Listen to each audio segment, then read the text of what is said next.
Bon jeudi après-midi à tous et bienvenue à ce webinaire de MS Solutions sur bâtir un programme simple de sensibilisation à la cybersécurité pour vos employés. C'est un plaisir d'être avec vous cet après-midi et vous parler de cybersécurité dans le cadre du mois de la sensibilisation à la cybersécurité. Vous allez en entendre parler beaucoup ce mois-ci et nous débutons là, par un programme simple que vous pouvez mettre en place au sein de votre organisation. On a tenté de trouver des solutions peu coûteuses, faciles à explorer de votre côté parce que pour nous, la prévention, c'est la clé. Et de toute façon, c'est sur toutes les lèvres, la sensibilisation, c'est maintenant un requis dans bien des contextes, que l'on parle de cyberassurance, que l'on parle de certains fournisseurs qui l'exigent également maintenant. Il y a plusieurs contextes qui font en sorte que la sensibilisation, c'est nécessaire maintenant, de nos jours, pour toutes les organisations. Alors, avec moi cet après-midi, ma chère collègue Vanessa, que vous avez rencontrée beaucoup cet été, ou peut-être dans le cadre d'une formation. Vanessa, merci d'être avec nous. Vanessa est formatrice dans notre équipe de formation en cybersécurité et Microsoft 365. Bonjour Marie-Ève, bonjour tout le monde. Super. Alors, continuons avec ce que nous avons à l'ordre du jour aujourd'hui. Pourquoi sensibiliser vos gens à la cybersécurité? On y passera très rapidement, comme d'entrée de jeu, je vous ai dit assez rapidement là, que c'était un incontournable. Quelques petites statistiques pour vous faire peur, bien sûr, mais non, tout à fait. L'objectif, c'est pas de vous faire peur aujourd'hui, mais c'est de vous partager des faits. Comment sensibiliser vos gens à la cybersécurité? On a une petite méthodologie en 4 étapes, très simple pour vous, puis ensuite quelques ressources utiles. Bien entendu, on répondra à vos questions. N'hésitez pas à les poser dans l'espace de clavardage qui est prévu à cet effet. Donc, rapidement, pourquoi sensibiliser vos gens à la cybersécurité? En fait, c'est que c'est tellement répandu maintenant. L'hameçonnage. 90% des cyberattaques débutent par un courriel d'hameçonnage et on dit que c'est 3,4 milliards de courriels d'hameçonnage qui sont envoyés chaque jour dans le monde. Donc, vos gens, vos employés sont exposés continuellement. Et de garder cette espèce de vigilance-là complètement alerte en tout temps, on a besoin d'aller implanter des outils pour garder les gens éveillés. On dit que suite à une cyberattaque impliquant une perte massive des données, c'est 80% des entreprises qui font faillite dans les 12 mois. Donc ça, c'est assez alarmant. C'est sûr, quand on regarde des cas comme Desjardins, ils ne font pas faillite, eux. Hein? C'est une coopérative, ils sont dans le secteur financier, mais vous en connaissez peut-être des PME qui, après avoir eu une cyberattaque, probablement par hameçonnage, qui a débuté probablement par hameçonnage, qui ont été en arrêt de production pendant un certain temps, qui perdent une certaine crédibilité auprès de leurs clients, de leurs fournisseurs, puis qui ont de la difficulté à s'en remettre. On ne veut pas que ça vous arrive, donc c'est pour ça qu'on vous partage des outils aujourd'hui. Bref, on ne veut pas prendre pour acquis les connaissances des membres de notre organisation. Hein. On ne veut pas être un peu dans le déni puis se dire tout le monde est au courant, puis les gens font tous attention. Parce que d'une génération à l'autre, d'une culture à l'autre, selon le niveau d'éducation, le niveau de vigilance peut différer, mais ça peut arriver à tout le monde également. Que ce soit un doctorant dans votre organisation qui est très éduqué, que ce soit une personne qui fait des tâches un peu plus répétitives, peu importe qui, on reçoit tellement de courriels dans une journée que parfois, on clique rapidement. Et le risque, bien entendu, il est trop grand pour fermer les yeux sur cette réalité-là. Hein. Le risque pour l'entreprise peut être fatal et il faut prévenir. Dans bien des cas, comme on parlait de COVID récemment, il faut prévenir et on met plusieurs outils en place. Donc, avec Vanessa aujourd'hui, on va regarder la réalité sur le terrain, notamment. Vanessa qui rencontre beaucoup d'organisations et d'employés dans le cadre de formation en cybersécurité. Elle va nous parler rapidement. Est-ce que tu sens, Vanessa, que les utilisateurs dans les entreprises se sentent concernés par la cybersécurité? Bah, Marie-Ève, je suis désolée de répondre ça, mais par expérience, je dois avouer que la plupart des gens se sentent peu ou pas assez concernés. Le fameux, «ça n'arrive qu'aux autres». Moi, je suis correcte, je fais attention quand je commande, sur un site, sur internet, je fais attention que dans, l'adresse URL, il y a bien le HTTPS, donc qui veut dire que je suis safe. J'ai un mot de passe que j'ai jamais donné à personne avec 6 caractères différents, chiffres, lettres et cetera. J'ai un antivirus dans mon appareil qui est fourni avec, qui est gratuit. Au niveau de mon entreprise, je suis correcte. Ça se passe au niveau des TI. Ils ont des outils qui sont très performants en matière de filtrage de courriel, de spam. Donc tout ça, c'est déjà très, très bien, évidemment, mais malheureusement, aujourd'hui, ça ne suffit plus. Déjà pour commencer, on n'a aucun, système qui soit infaillible. Un mot de passe de 6 caractères n'est malheureusement plus suffisant depuis longtemps là pour déjouer les techniques, d'attaque, si on parle de force brute ou d'e-dictionnaire qui sont des techniques, entre autres, très performantes des pirates pour retrouver un mot de passe. Tout cela sans parler, comme tu l'as dit, d'hameçonnage et d'ingénierie sociale qui va maintenant permettre aux hackers d'en apprendre beaucoup plus sur vous, afin de trouver votre mot de passe, votre identifiant, jusqu'à substituer votre identité, pardon, donc ou vendre des informations qui vous concernent sur le dark web également. Donc je vous montre, en fait, Marie-Ève, je pense on a une diapositive, qui a souvent un certain impact, merci beaucoup, heu, parce qu'on la montre en début de formation, puis on pose cette question-là, qu'ont en commun les entreprises suivantes? Alors je te pose la question, Marie-Ève, c'est quoi qu'elles ont en commun les entreprises suivantes? Ben, je te dirais, Vanessa, ben écoute, je pense que c'est toutes des multinationales, hein, c'est tous des gros noms qu'on connaît. Effectivement. Ça, on est d'accord, c'est pas des petits noms, vous connaissez toutes les noms qu'il y a ici sur la diapositive, mais vraiment le point commun là qui nous intéresse, c'est qu'elles ont toutes eu des fuites de données. Elles ont toutes à un moment eu une brèche de sécurité qui a abouti sur une fuite de données, qui a eu un impact sur leur réputation jusqu'à aller jusqu'à la faillite, de l'entreprise. Pas toutes là, mais si on pense à Target par exemple au Canada, on sait, un petit peu comment ça s'est fini. Donc le but, c'est pas évidemment de mettre, le doigt sur telle ou telle compagnie, mais c'est surtout de montrer que ces compagnies-là, je ne pense pas qu'elles aient un problème de HTTPS entre nous là. Donc c'est surtout de montrer que, bah, ça peut arriver à n'importe qui. Donc on est tous concernés.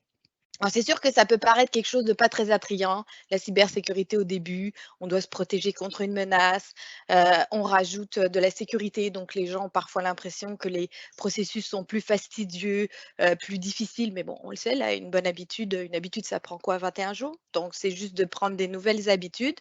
Puis avec des outils comme, je pense que tu vas nous montrer ça à la fin, Vigilance, là on voit que ça peut être très ludique, très intéressant et c'est facile de faire en sorte que tout le monde se sente concerné parce que ça concerne tout le monde.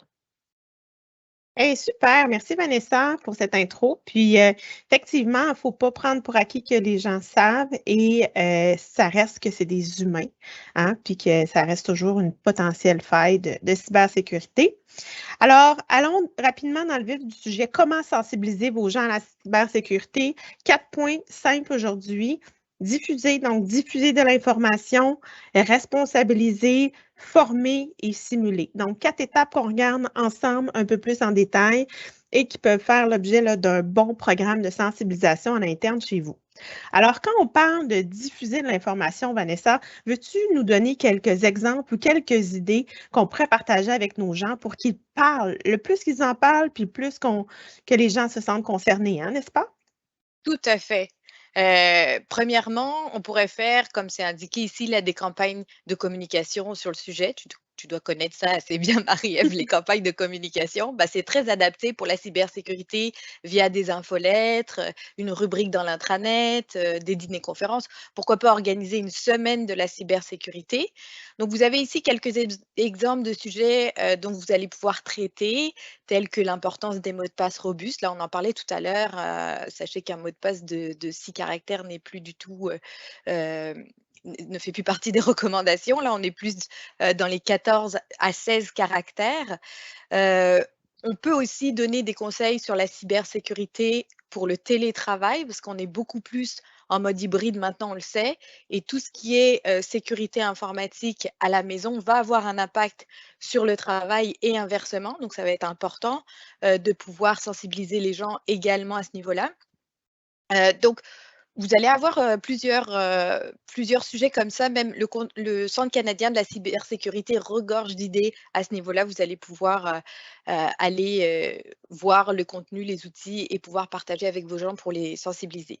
En fait, si on fait la petite métaphore, la petite analogie avec l'hameçonnage, le phishing, là, le poisson, bah, je dirais que plus vos utilisateurs vont baigner dans la cybersécurité, plus ils sauront nager en eau trouble. Donc, ça va être important d'en parler et aussi de tester les connaissances. On va en parler un petit peu plus tard avec des quiz, des campagnes d'hameçonnage, de mettre en pratique leurs connaissances avec des cas concrets pour élever leur niveau d'alerte et puis s'assurer qu'il y a un niveau d'attention toujours constant sur le sujet.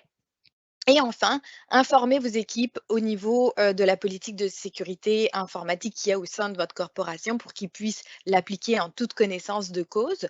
Si vous n'avez pas de politique de sécurité informatique, ben, c'est le temps peut-être de s'interroger, de voir à en élaborer une. Qu'est-ce qu'on retrouve dans ce type de politique? Ben, par exemple, des spécificités sur l'utilisation ou l'interdiction d'utiliser un Wi-Fi public lorsqu'on se connecte au réseau de la compagnie, l'obligation d'utiliser un VPN, des choses comme ça, là, justement pour cadrer aussi des choses concernant le Bring Your Own Device. Hein, excusez l'anglicisme, mais le fait maintenant que beaucoup de personnes utilisent leurs appareils personnels dans le cadre professionnel. Donc la politique, c'est vraiment pour cadrer tout ça, pour justement avoir le contrôle, sur ce sujet-là, sur la sécurité informatique qui est très importante. Super. Dans le fond, c'est un peu comme dans certaines industries, parler de santé, sécurité au travail, c'est important, c'est crucial. Donc ici, la cybersécurité, c'est un petit parallèle similaire où est-ce qu'il faut aussi en parler. Puis comme ça garde les gens alertes et vigilants. On va le dire souvent, le mot alerte et vigilant aujourd'hui, je pense, Vanessa. Oui, effectivement. La deuxième étape de la méthodologie, on parle de responsabiliser. En fait, ce qu'on vous propose et qui ne coûte rien, un peu comme la première étape, là, à part un peu de temps, c'est de nommer un champion ou une championne de la cybersécurité au sein de votre organisation. Une personne qui a un leadership positif, une personne de confiance, une référence pour les employés. Quand je vous dis ça, je suis certaine que vous avez quelqu'un en tête, quelqu'un vers qui les gens souvent se réfèrent, qui dit jamais non à un collègue qui est toujours là pour aider. Dans le fond, c'est qu'on ne veut pas nécessairement que ce soit une personne qui soit spécialisée en TI. Hein? On veut que la personne soit neutre un peu. Donc, si, par exemple, moi, j'ai une question, je me demande, c'est-tu un hameçonnage potentiel ou pas? Je veux avoir un deuxième avis, je ne suis pas certaine. Je peux aller cogner à la porte de cette personne-là ou lui faire un petit coucou sur Teams pour avoir ses conseils. Si cette personne-là n'est pas en mesure de répondre, elle a accès à un réseau, à des gens qui peuvent l'aider. Donc, cette personne-là pourrait même avoir soit une petite affichette sur son bureau ou un petit signe de cadenas sur son avatar dans Microsoft 365. Puis vous pouvez faire la promotion aussi de ce rôle-là au sein de votre organisation pour dire, vous avez des questions sur la cybersécurité, vous n'êtes pas certain d'un item X, mais référez-vous à notre champion ou championne de la cybersécurité. C'est une mesure additionnelle, une ressource additionnelle que vous mettez à la disposition de ces gens-là. Et en fait, cette personne-là, son rôle, ce serait beaucoup de s'informer sur les menaces et les tendances. On va parler de certaines ressources tantôt, comme Vanessa a dit, le Centre canadien de la cybersécurité, recevoir les infolettes, diffuser de l'information, s'intéresser au sujet, aider les autres membres du personnel à comprendre les politiques. Si quelqu'un dit, bon, je m'en vais en voyage d'affaires, est-ce que je peux me brancher au Wi-Fi de l'hôtel? Les politiques ont 50 pages, je vais appeler Madame la championne, peut-être qu'elle va pouvoir m'aider. Et ensuite, agir un petit peu comme porte-parole sur le terrain, là. Partager certains messages à la direction aussi. Si on passe devant un poste d'un collègue qui n'a pas verrouillé son écran, ben, soit de lui dire ou de lui faire une petite blague. Donc, il y a des façons comme ça, je pense, constructives d'aller parler de cybersécurité puis de rappeler un peu les politiques internes également à nos gens. Alors, une autre étape cruciale, puis Vanessa est la meilleure pour nous en parler, en fait, c'est la formation, qui est en fait une des étapes clés, sinon la plus importante de notre processus de sensibilisation. À toi, Vanessa. Tout à fait, Marie-Ève, la formation, c'est l'étape clé dans le programme de sensibilisation de vos employés à la cybersécurité. Et en plus, il n'y a plus vraiment d'excuses maintenant parce qu'il existe un format adapté à chaque personnalité. Vous allez pouvoir suivre une formation en cybersécurité, que ce soit en format e-learning, en virtuel ou même en présentiel. Parce que tout le monde, sans pointer personne, là, tout le monde, toi, moi, tous ici, vous êtes présents, on a tous des comportements qui peuvent être jugés plus ou moins risqués. Qui ici n'a jamais été sur un site de rencontre, n'a jamais été sur un forum, n'a pas de compte Facebook, n'a jamais donné son mot de passe Wi-Fi à un invité qui est venu à la maison, n'a jamais utilisé un Wi-Fi public, que ce soit au Starbucks ou à l'hôtel, comme tu le disais, Marie-Ève, quand on va en vacances. Donc, tous ces comportements-là ne sont pas foncièrement mauvais. Là, je ne vous dis pas de tout arrêter tout de suite, là, mais ils vont venir avec des enjeux et c'est important de connaître ces enjeux et c'est ce que la formation va apporter. Donc, grâce à la formation, les employés vont en apprendre davantage sur les différents types d'hameçonnage, parce qu'on peut hameçonner par courriel, par texto, etc. Les différentes techniques des pirates également pour infiltrer votre réseau, donc les bonnes pratiques en télétravail, notamment au niveau, par exemple, de l'encryptage de votre routeur. Un pirate, c'est patient aussi, hein. Ça ne veut pas toujours envoyer un virus pour faire du trouble à votre machine, là. Des fois, c'est ce qu'on pense, là.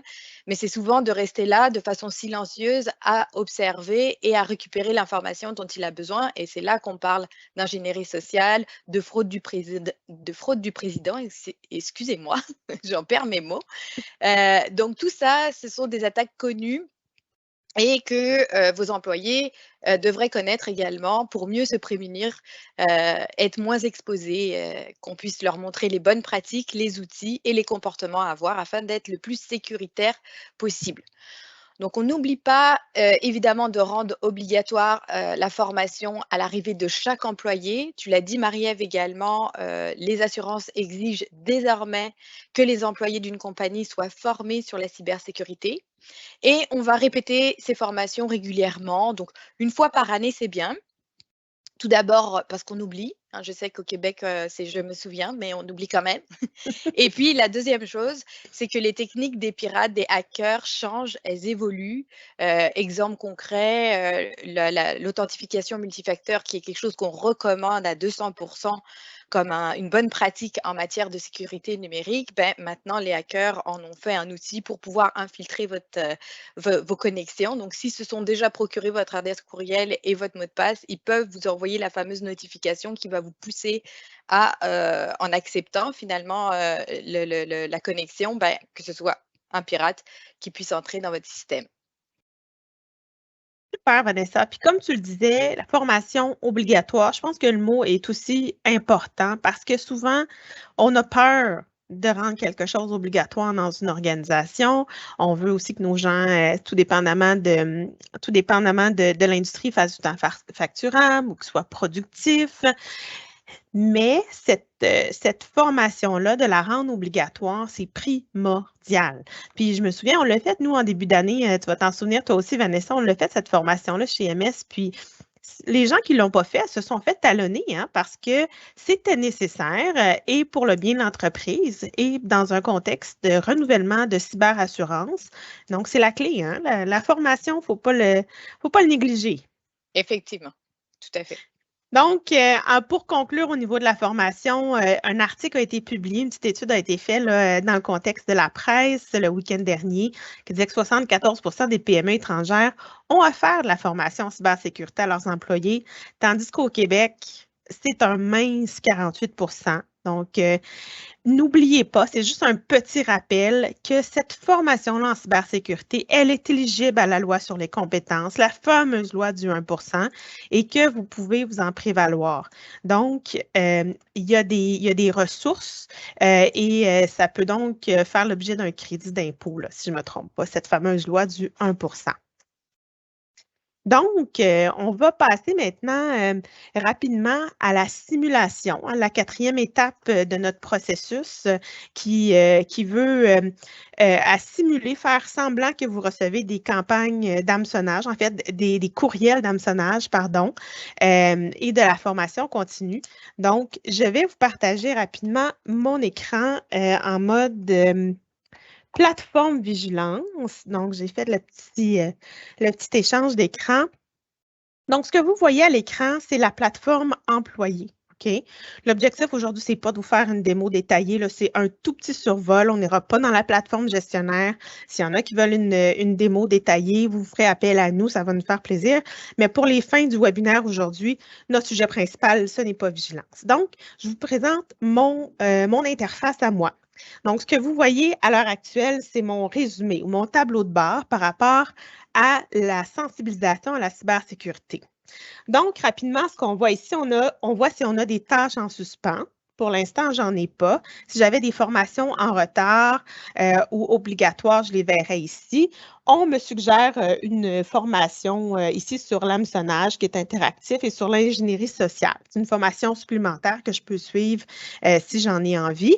Vous allez voir, on va faire le volet formation tantôt, là, mais vous voyez ici, là, c'est un petit 5 minutes. Hein? Fait que c'est plusieurs petits cours qu'on peut suivre et qui sont très faciles à suivre, là, à comprendre également.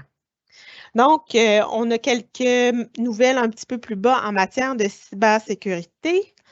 Oui, voilà ici. Donc, c'est lié à notre site web de MS Solutions. Donc, c'est des nouvelles d'actualité qu'on retrouve sur le site de MS Solutions.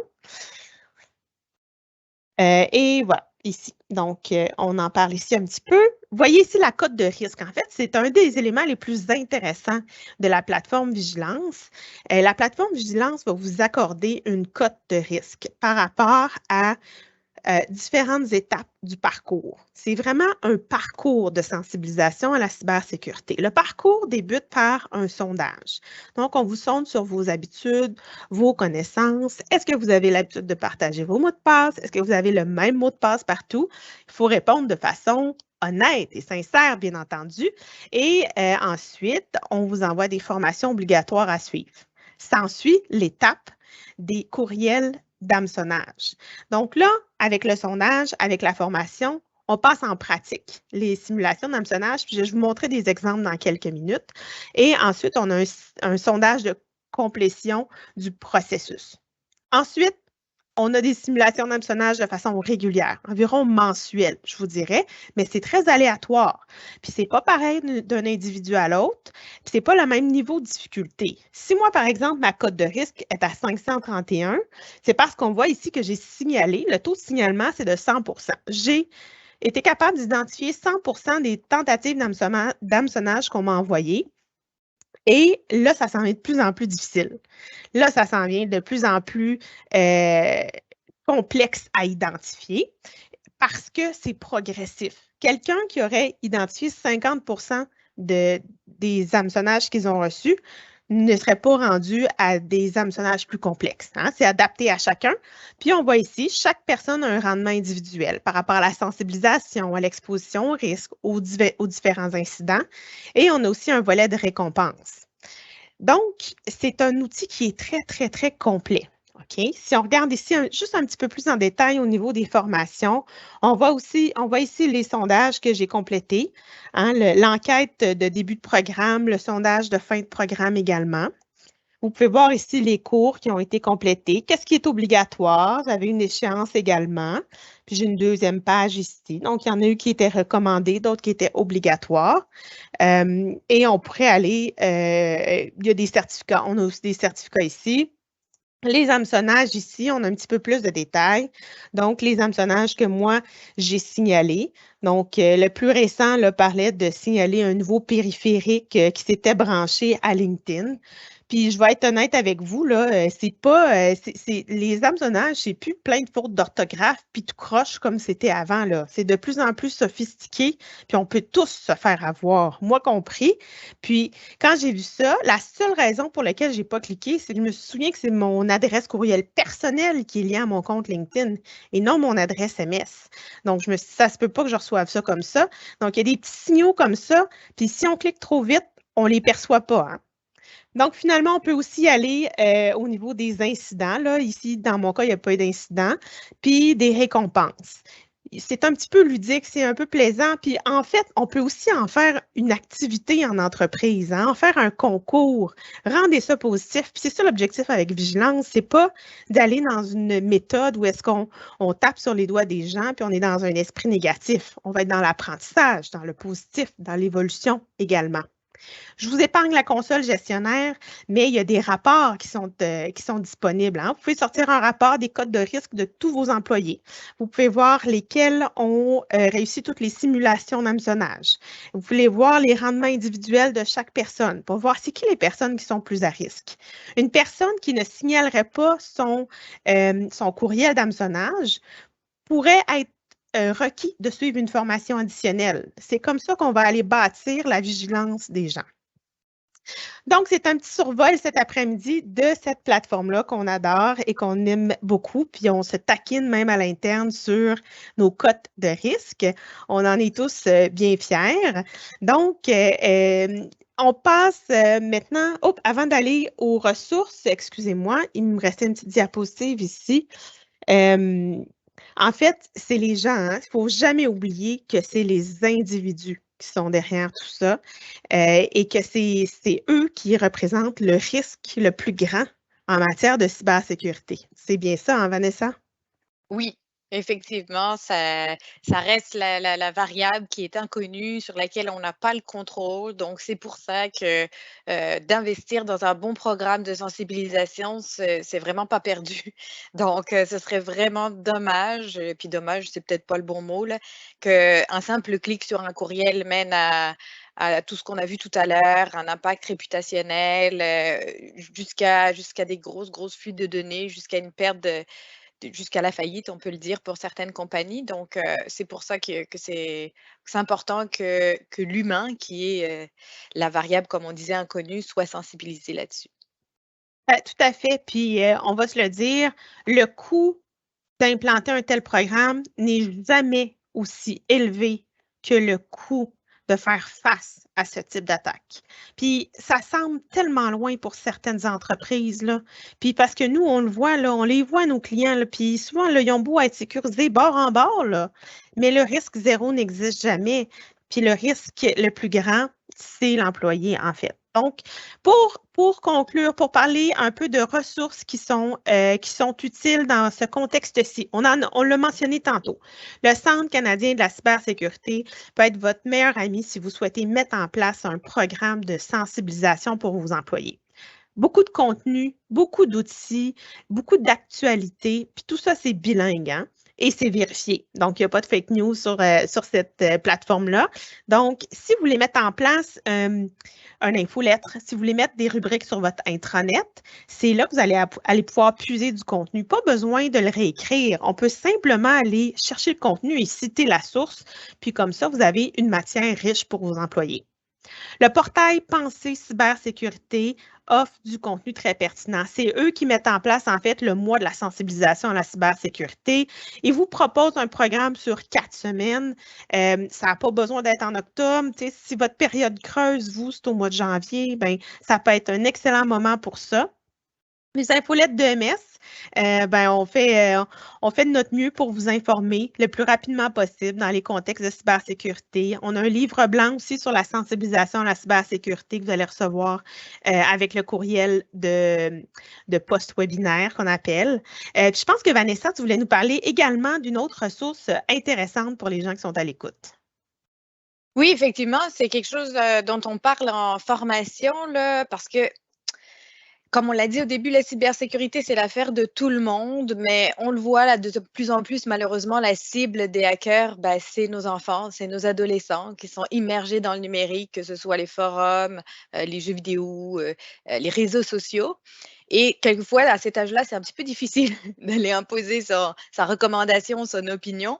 Donc, un documentaire fiction sur Netflix, que peut-être certains d'entre vous connaissez déjà, qui s'appelle en français Derrière nos écrans de fumée, Social Dilemma en anglais, qui est sorti en 2020 si je ne me trompe pas et qui est très bien parce que bon, c'est vraiment axé là sur les réseaux sociaux, mais ce sont les personnes, ceux qui ont construit ça finalement, qui abordent en détail l'effet des différents algorithmes, des stratégies de récupération de données non réglementées, etc.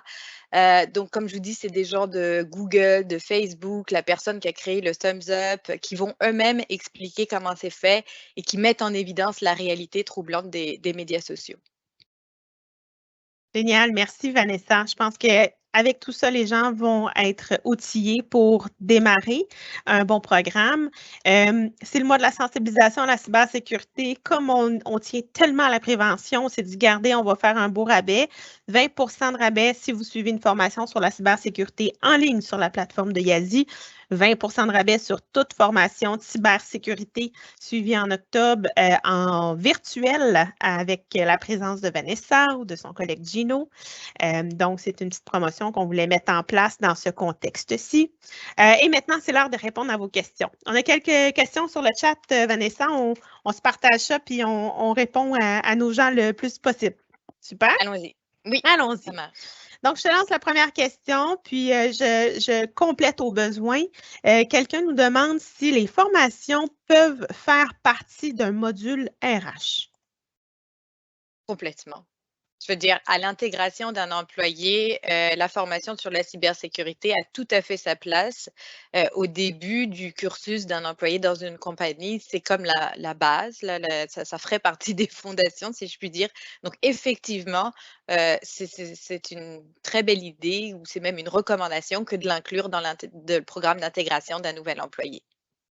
Je ne sais pas si tu veux ajouter quelque chose, Marie-Ève. Ouais. C'est tellement bien répondu. Puis effectivement, souvent, c'est un travail commun entre les RH, entre les TI, de dire ça doit être dans le cursus de formation obligatoire de tout employé et même de rappel à chaque année. Hein. Dans certains milieux de services professionnels, ils ont des formations à faire chaque année pour être conformes avec leur ordre professionnel ou même à l'interne, tout simplement. Puis il faudrait s'assurer qu'annuellement, ce sujet-là soit au moins traité. Super, on a une autre question du public. Donc, est-ce que vigilance est inclus dans l'infogérance sécurisée? Donc, je la prends, c'est là, Vanessa, si tu veux bien. Vigilance n'est pas inclus dans l'infogérance sécurisée. Ce qui est inclus dans l'infogérance sécurisée, c'est une formation en e-learning sur la cybersécurité. Donc, c'est une formation d'environ 2h30 avec notre collègue Gino qui couvre l'ensemble de la matière de base au niveau de la cybersécurité. Donc, et ceci fait en sorte que chaque employé qui suit cette formation-là reçoivent leur attestation à la fin. Vous avez également accès à un portail qui vous permet de voir qui a suivi la formation, qui l'a complété, qui ne l'a pas complété pour faire des suivis. Donc, vous avez accès en fait à la plateforme Yazi. Pour ce qui est de vigilance, ce n'est pas inclus, mais je vous dirais que c'est à prix assez modique. C'est un prix annuel par usager. Puis on peut regarder ensemble c'est quoi votre besoin. Donc, c'est un extra à l'infogérance sécurisée. Super, on continue avec Vanessa. Question pour toi, Vanessa. C'est quoi la meilleure solution pour arriver à développer un mot de passe robuste? Oui, c'est ça, développer un mot de passe robuste. Oui, ça c'est une bonne question, parce que c'est sûr, je vous parlais tout à l'heure des fameuses recommandations de 14 à 16 caractères minimum pour un mot de passe. On se doute là que c'est inhumain que de retenir un mot de passe, par contre, qui comporte autant de caractères, des majuscules, des minuscules, etc. Donc, il existe sur le marché des voûtes de mots de passe ou des gestionnaires de mots de passe qui va vous permettre déjà de sauvegarder vos mots de passe. Donc, pas besoin de tout s'en rappeler, là. C'est lui qui va les sauvegarder, puis vous n'aurez pas besoin de les retenir ou de faire des mauvaises actions comme de le noter sur un post-it qui pourraient être perdus, par exemple. Et puis, ces bouts de mots de passe, elles génèrent aussi des mots de passe à votre place. Donc ça aussi, c'est intéressant parce qu'on l'a tous eu, là, le fameux «je rentre un mot de passe, ça convient jamais, il manque une majuscule, ça finit en mot de passe, qui s'appelle tabarouette ou j'en peux plus», là. Là, au moins, vous n'aurez pas ce problème-là. C'est le gestionnaire de mots de passe qui va créer le mot de passe pour vous. Donc, il y a des solutions payantes un peu plus corporatives comme Roboform, par exemple, qui fonctionnent avec un abonnement. Vous allez avoir une licence par employé, puis ces licences-là, en fait, les mots de passe vont être gérés par l'administrateur de la compagnie. Ou alors, vous avez aussi des solutions un peu plus à titre, plus personnel, qui sont gratuites comme Bitwarden, qui est quand même très bon, ou LastPass, par exemple. Fait que c'est ça. Parfait, merci. Ça donne beaucoup de pistes à explorer. On a une autre petite question. Est-ce que sur la plateforme Vigilance, si un employé signale un hameçonnage et que c'est un courriel réel, qu'arrive-t-il de ce courriel? Donc, effectivement, dans la plateforme Vigilance, vous pouvez identifier si... je recommence, OK? Je recommence. Dans le fond, quand vous recevez un courriel, puis vous pensez que c'est un hameçonnage, dans votre boîte Outlook, quand vous êtes abonné à Vigilance, vous avez un petit icône qui est un cadenas. Et si vous pensez que c'est un hameçonnage, vous cliquez sur le petit icône et ça le rapporte à l'équipe qui s'occupe de la plateforme Vigilance. Vous allez avoir le message soit bravo, vous avez identifié un message d'hameçonnage en provenance de Vigilance, ou vous allez avoir un message qui dit « Ceci semble être un message d'hameçonnage réel » et ensuite, il va être transféré à l'équipe en charge de la plateforme. La plateforme Vigilance peut être gérée soit par une personne chez MS ou soit chez vous à l'interne, tout dépendamment de vos besoins ou votre réalité. Donc, oui, si vous identifiez un courriel qui est réel, il y a quelqu'un qui va s'en occuper en bout de ligne. Génial. Dernière question pour toi, Vanessa. Oui. Est-ce que la formation en e-learning est aussi pertinente et efficace qu'une formation en direct avec un présentateur? C'est une excellente question qui peut d'ailleurs s'appliquer à d'autres thèmes que la cybersécurité. Je dirais que tout dépend en fait de votre besoin, puis qu'est-ce que vous allez rechercher dans la formation. Une formation en format e-learning, étant donné qu'on n'est pas soumis au rythme des participants quand on monte le contenu, des questions, etc., elle va aller pour un temps souvent plus court, beaucoup plus en profondeur sur le sujet. L'avantage aussi de la formation en format e-learning, c'est que vous allez pouvoir vraiment faire la formation à votre rythme. Vous arrêtez la formation quand vous voulez, vous la reprenez quand vous voulez. Il y a des questionnaires à chaque module, donc à chaque phase de la formation, vous allez pouvoir tester vos connaissances pour vous assurer que vous avez bien compris, puis peut-être revenir en arrière si ce n'est pas le cas. Fait que c'est vraiment beaucoup plus flexible pour quelqu'un qui aimerait justement le côté flexible. Le format e-learning, c'est très adapté. La formation virtuelle avec un formateur, ça, c'est plus quelque chose standard que vous connaissez, là, où vous allez pouvoir poser vos questions, et cetera. C'est plus cadré. Donc, tout dépend après, au final, de votre besoin, puis de votre personnalité, j'ai envie de dire, pour choisir le bon format. Super, merci Vanessa. Puis dernier petit détail pour compléter, tu disais qu'il y avait des questions à chaque module. C'est pas toutes les plateformes de e-learning qui ont ça, hein? Puis je sais que de notre côté, Yazi aussi, on a retiré la possibilité de pouvoir avancer, hein, faire un petit fast-forward sur la formation. Vérifier également, si vous voulez que vos employés la suivent vraiment, la formation, là, pas de possibilité d'avancer la formation, puis s'assurer qu'il y a des modules avec des questions avant de pouvoir passer à la prochaine étape. Je pense que c'est des étapes clés pour rendre le e-learning efficace. Oui, puis tu as raison, Marie-Ève, qu'en tant que gestionnaire, là, on a beaucoup plus la main mise sur justement la supervision, j'aime pas le mot, mais de la formation de ses employés parce que sur une formation en format e-learning, on va vraiment voir si l'employé a fait la formation, où il est rendu, c'est quoi qu'il a eu comme bonne réponse ou comme mauvaise réponse. Fait que on est un peu plus au fait de la formation de nos personnes, de nos équipes avec le format e-learning. Génial. Merci, Vanessa. Ça a été un plaisir de t'avoir avec Merci à nous vous. cet après-midi. Ça conclut notre webinaire aujourd'hui. Donc, le message à retenir, là, il y a des choses simples qu'on peut mettre en place. Puis si au sein de votre organisation, il n'y a personne qui a déjà cliqué sur un lien d'hameçonnage, c'est une question de temps avant que ça fasse des dommages. Donc, mettez les outils en place pour vous et pour vos employés. On se reparle encore de cybersécurité dans 2 semaines, le 20 avril. On parle d'analyse de risque. Donc, ça peut être un sujet un peu moins sexy, mais on va être avec nos chers collègues Bernard et Zacharian qui vont nous parler qu'est-ce qu'une analyse. Puis c'est quoi les risques importants à surveiller dans une organisation? Donc, c'est un plaisir de vous avoir avec nous. On se revoit dans 2 semaines, le 20 octobre. Merci tout le monde. Bon après-midi. Au revoir tout le monde.